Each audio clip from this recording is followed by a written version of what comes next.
jauh lebih besar daripada kita targetkan ya. Sampai dengan Mei itu kita sudah memperoleh kalau tidak salah 70% dari target 1 tahun.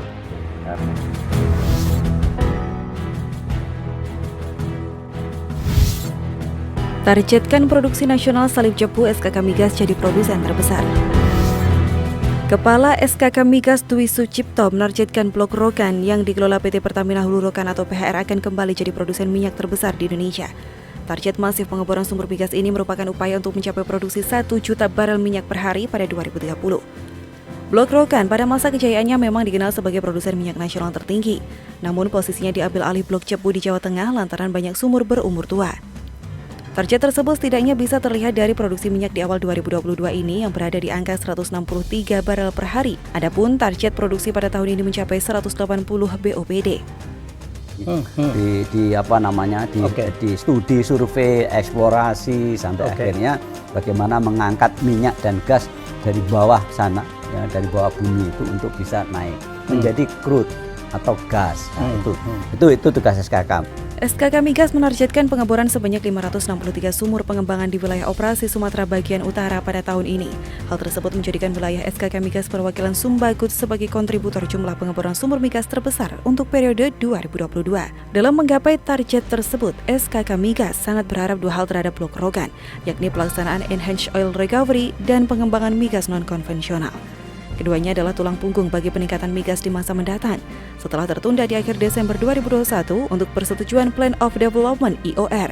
SKK Migas mencatat pertanggal 29 Desember 2021 lifting minyak berada di angka 648.000 barel per hari dan gas sebesar 5.500 standar kaki kubik per hari dengan status stok lifting 4,2 juta barel. Dengan adanya optimalisasi akhir tahun serta pengurasan stok, maka prognosa lifting pada akhir tahun 2021 menjadi 660.000 BOPD untuk minyak dan 5.505 standar kaki kubik per hari untuk gas. Selain memeriksa kesiapan K3S di wilayah ini dalam merealisasikan program pengeboran, SKK Migas juga meninjau kesiapan vendor lokal dalam mendukung dan mendapatkan manfaat dari investasi pengeboran. Kepala SKK Migas mengatakan pihaknya dan K3S telah menandatangani komitmen bersama untuk pencapaian target 1 juta barel pada September 2020. Komitmen tersebut ditandatangani bersama saat masih dalam situasi pandemi COVID-19.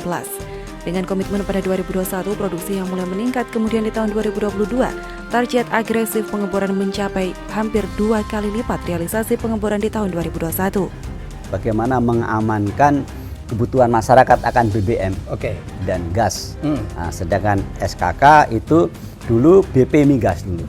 BP Migas itu ngurusi di hulu. Jadi mulai dari ada kelihatan tanah kosong. Sebab itu target 1 juta barel per hari telah ditetapkan menjadi target nasional. Apalagi pemerintah telah menjaga tingkat keekonomian investasi hulu migas, sehingga hal ini harus dimanfaatkan oleh para pelaku usaha hulu migas. Persetujuan atas insentif pun dalam rangka meningkatkan keekonomian yang diberikan pemerintah akhir-akhir ini menunjukkan komitmen kuat untuk dukungan terhadap industri hulu migas. Jika kemudian ada upaya pengurangan emisi CO2, maka terbukti untuk dilakukan kembali menghitung keekonomian dengan kondisi yang ada dan mendapatkan insentif. Jika ada isu asing keluar dari Indonesia, maka menjadi kesempatan bagi pemain lokal hulu migas untuk meningkatkan investasinya. Meski demikian, efek pengganda atau multiplier efek industri hulu migas terhadap perekonomian nasional dan daerah harus dijaga serta ditingkatkan, termasuk untuk keterlibatan vendor lokal dalam menunjang kegiatan hulu migas. Mengingat pada tahun 2022 banyak aktivitas hulu migas akan dilaksanakan oleh Pertamina, maka diharapkan secara grup dapat lebih meningkatkan kinerjanya. Mengingat saat ini Pertamina mengelola 70% dari seluruh WK di Indonesia, sehingga kinerja dari Pertamina sendiri akan memberikan dampak besar terhadap produksi dan lifting migas nasional.